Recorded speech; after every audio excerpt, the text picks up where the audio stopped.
Lección número 9. Contenido del nuevo pacto. Purificación de pecados, parte 4. Mas este Cristo, por cuanto permanece para siempre, tiene un sacerdocio inmutable, por lo cual puede también salvar perpetuamente a los que por él se acercan a Dios, viviendo siempre para interceder por ellos. Hebreos 7, 24, 25. De lo que hemos visto hasta ahora podemos aprender que el gran resultado de la obra de Cristo en el pasado es otorgarnos una posición divinamente perfecta delante de Dios. Hizo perfectos para siempre a los santificados. Hebreos 10:14. Nos ha introducido en la presencia de Dios, aceptados tan plenamente como Cristo, completamente acreditados en virtud del nombre, de la persona y de la obra de Cristo, de forma que, como declara el apóstol Juan, como Él es, así somos nosotros en este mundo. Primera de Juan 4:17. Tal es la posición invariable del más débil corderito de todo el rebaño de Cristo que Él compró con su sangre. Y no podría ser de otro modo. La única alternativa a esto es la perdición eterna. O estamos en nuestros pecados o en un Cristo resucitado. No hay término medio. O estamos cubiertos de culpa o completos en Cristo. Pero la voz autorizada del Espíritu Santo nos declara en la Escritura que el creyente está completo en Cristo. Colosenses 2:10, perfecto en cuanto a la conciencia. Hebreos 9:9, perfecto para siempre. Hebreos 10:14, todo limpio. Juan 13:10, nos hizo aceptos en el amado. Efesios 1:6, fuimos hechos justicia de Dios en Cristo. Segunda de Corintios 5:21. Y todo esto mediante el sacrificio de la cruz.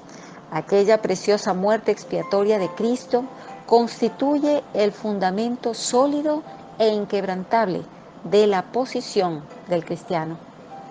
Pero Cristo, habiendo ofrecido una vez para siempre un solo sacrificio por los pecados, se ha sentado a la diestra de Dios. Hebreos 10:12.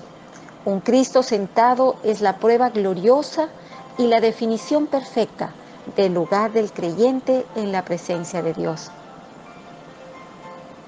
Nuestro Señor Jesucristo, cuando glorificó a Dios respecto a nuestros pecados, soportó el juicio de Dios sobre nuestra entera condición de pecadores, y habiendo ofrecido un solo sacrificio por los pecados, se sentó Él mismo para siempre en un lugar, no solo de perdón, aceptación y paz, sino también de completa liberación del dominio del pecado. Cristo nos dio un lugar de victoria asegurada sobre toda cosa que pudiera estar en nuestra contra, ya sea el pecado que mora en nosotros, el miedo a Satanás, las exigencias de la ley o el presente mundo malo. Tal es, repetimos, la posición absolutamente invariable del creyente si nos guiamos por la Sagrada Escritura y rogamos con insistencia al Hijo de Dios que no se conforme con nada menos que esto, que no acepte más las confusas enseñanzas religiosas que solo hacen volver a las almas a la oscuridad, la lejanía y la esclavitud del judaísmo, sistema que Dios halló defectuoso y que Él mismo abolió para siempre, por no haber satisfecho sus santos designios, ni su corazón amoroso en cuanto a dar a sus adoradores paz y libertad perfectas, absoluta cercanía a Él mismo, y eso para siempre. Instamos solemnemente a todo el pueblo de Dios a que consideren dónde se hallan y vean hasta qué punto entienden y disfrutan la verdadera posición cristiana, que comparen con diligencia y fidelidad toda enseñanza con la palabra de Dios y vean en qué medida están de acuerdo con esa palabra, pues estas enseñanzas privan a las almas de los preciosos privilegios que les corresponden como hijos de Dios y las tienen a una distancia moral que caracterizaba a la economía mosaica. Todo esto contrista al Espíritu Santo, hiere el corazón de Cristo, deshonra la gracia de Dios y contradice las más claras afirmaciones de las Sagradas Escrituras. ¿Acaso es fácil de hallar entre los creyentes una persona que disfrute de una conciencia perfectamente purificada, de paz con Dios y del espíritu de adopción? ¿Verdaderamente estamos convencidos de todos nuestros privilegios como hijos de Dios?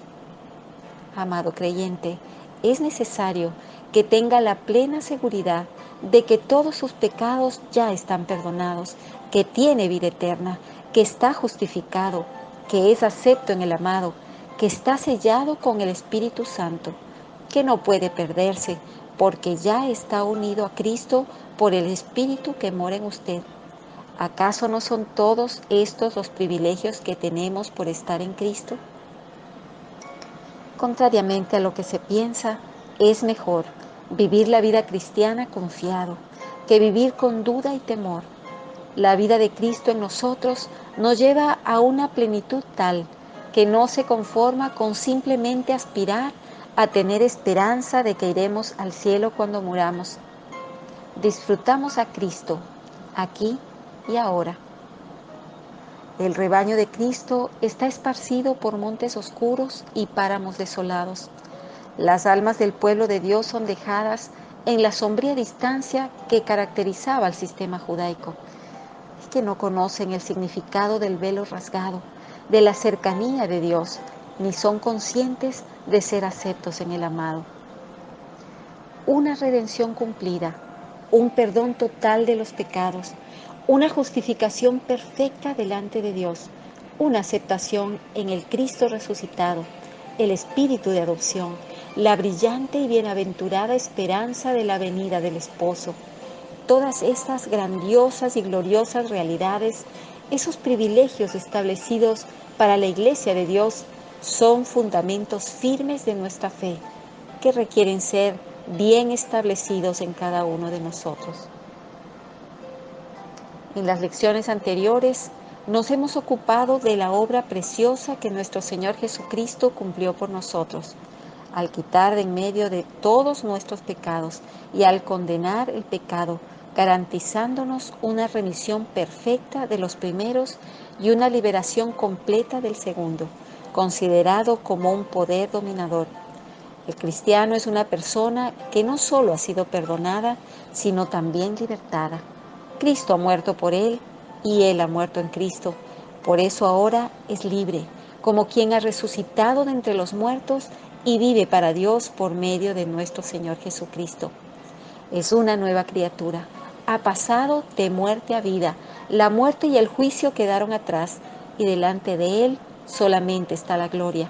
Posee un título imborrable y una perspectiva sin nubes. Ahora bien, si todo esto es efectivamente cierto con respecto a todo hijo de Dios, y la Biblia dice que es cierto, ¿qué más se puede necesitar? Nada en cuanto al título, nada en cuanto a la posición, nada en cuanto a la esperanza. En cuanto a todas estas cosas, tenemos perfección absoluta y divina. Pero nuestro estado, nuestro andar, no es perfecto. Estamos todavía en el cuerpo, rodeados de múltiples debilidades y expuestos a muchas tentaciones, propensos a tropezar, a caer y a extraviarnos. Somos incapaces de pensar por nosotros mismos un solo pensamiento santo o de conservarnos por un solo momento en la bienaventurada posición en la que la gracia nos ha introducido. Es cierto que tenemos vida eterna y que estamos unidos a la cabeza viva en el cielo por medio del Espíritu Santo descendido a la tierra, de forma que estamos eternamente seguros. Nada puede tocar jamás nuestra vida, puesto que está escondida con Cristo en Dios. Colosenses 3:3. Pero aunque nada pueda tocar nuestra vida o perturbar nuestra posición, nuestra comunión está expuesta a interrupciones por ser imperfectos nuestro estado y nuestro andar. Por eso necesitamos la obra presente de Cristo por nosotros. La obra presente de Cristo por nosotros. Habíamos dicho que Jesús vive por nosotros a la diestra de Dios. En la lección 4, cuando hablamos del ministerio sacerdotal de Cristo, pudimos ver cómo su constante y efectiva intercesión nos sostiene cada día en la posición que Él compró para nosotros en la cruz y nos mantiene en una relación de completa paz y aceptación delante de Dios. Así leemos en Romanos 5:10, porque si siendo enemigos fuimos reconciliados con Dios por la muerte de su Hijo, mucho más, estando reconciliados, seremos salvos por su vida. Así también en Hebreos 4, del 14 al 16 leemos, por tanto, teniendo un gran sumo sacerdote que traspasó los cielos, Jesús el Hijo de Dios, retengamos nuestra profesión, porque no tenemos un sumo sacerdote que no pueda compadecerse de nuestras debilidades, sino uno que fue tentado en todo según nuestra semejanza, pero sin pecado. Acerquémonos, pues, confiadamente al trono de la gracia para alcanzar misericordia y hallar gracia para el oportuno socorro. Y de nuevo en Hebreos 7, 24, 25. Mas este Cristo, por cuanto permanece para siempre, tiene un sacerdocio inmutable, por lo cual puede también salvar perpetuamente a los que por él se acercan a Dios, viviendo siempre para interceder por ellos. Y en Hebreos 9:24, porque no entró Cristo en el santuario hecho de mano, figura del verdadero, sino en el cielo mismo, para presentarse ahora por nosotros ante Dios. Primera de Juan 2, 1, 2. Hijitos míos, estas cosas os escribo para que no pequéis. Y si alguno hubiere pecado, abogado tenemos para con el Padre, a Jesucristo el justo. Y Él es la propiciación por nuestros pecados, y no solamente por los nuestros, sino también por los de todo el mundo. Qué precioso es todo esto para el cristiano de corazón sincero, que siempre es consciente de forma profunda y dolorosa de su debilidad, necesidad, fragilidad y fracaso. ¿Cómo es posible que alguien ponga en duda la necesidad que cada cristiano tiene del ministerio continuo de Cristo a su favor, si fija su mirada en los pasajes que acabamos de citar, por no hablar de lo que su propia conciencia le dice acerca de la imperfección de su estado y de su marcha? Necesitamos continuamente de su sacerdocio e intercesión. La muerte preciosa de Cristo nos lo ha dado todo.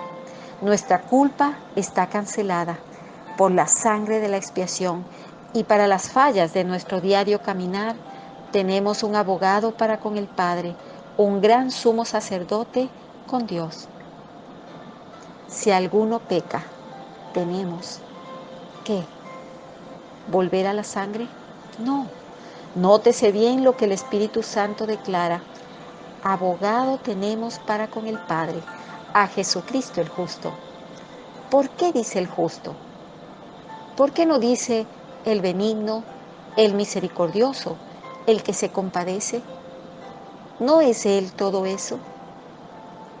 Con toda seguridad, pero ninguna de esas perfecciones tendría aquí su lugar adecuado, pues el apóstol está poniendo delante de nosotros la consoladora verdad de que en todos nuestros errores, pecados y fracasos tenemos siempre un representante justo delante del Dios justo, del Padre Santo, de forma que nuestros asuntos jamás puedan fracasar, viviendo siempre para interceder por ellos, y porque vive siempre, puede también salvar perpetuamente, hasta llegar al final mismo a los que por Él se acercan a Dios. Qué sólido es el consuelo que hay aquí para el pueblo de Dios, y cuánto necesita nuestra alma estar bien asentada en el conocimiento y la percepción de ello. Pues hay algunos que tienen una percepción imperfecta de la verdadera posición del creyente, porque no ven lo que Cristo ha hecho por ellos en el pasado. Otros, por el contrario, tienen una concepción tan enteramente parcial del estado del cristiano que no ven la necesidad que tenemos de lo que Cristo está haciendo ahora por nosotros. Ambos necesitan ser corregidos, y este es el propósito de enfatizar tanto estos aspectos de la salvación maravillosa que hemos recibido de Dios. Los primeros ignoran el alcance y el valor de la expiación. Los últimos ignoran el lugar y la aplicación de la intercesión. La perfección de nuestra posición es tal que puede decir el apóstol, como Él es, así somos nosotros en este mundo. Primera de Juan 4:17. Si todo estuviese incluido allí, seguramente no tendríamos ninguna necesidad de intercesión sacerdotal. Pero por otro lado, nuestro estado es tal que el apóstol tiene que decir, si alguno peca. Esto muestra que necesitamos de continuo al abogado, y bendito sea Dios, tenemos a Cristo como nuestro abogado continuamente. Lo tenemos viviendo siempre por nosotros. Vive y nos sirve en las alturas. Es nuestra justicia permanente delante de nuestro Dios. Vive para mantenernos perfectamente rectos en el cielo y para rectificar nuestras sendas cuando hayamos dado un mal paso en la tierra. Él es el vínculo divino e indisoluble entre nuestra alma y Dios.